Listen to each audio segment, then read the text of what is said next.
Over here to No Cool. Said the inside's blowing hot air outside. About to check and see. We're gonna see what's going on. Failing to turn on due to this capacitor right here. You see how it's warped on the top?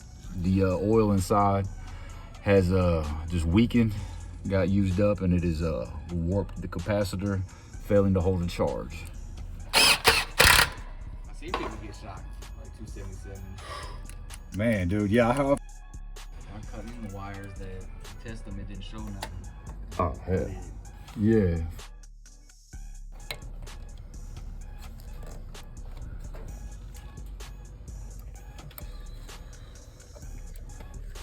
What's it like to see?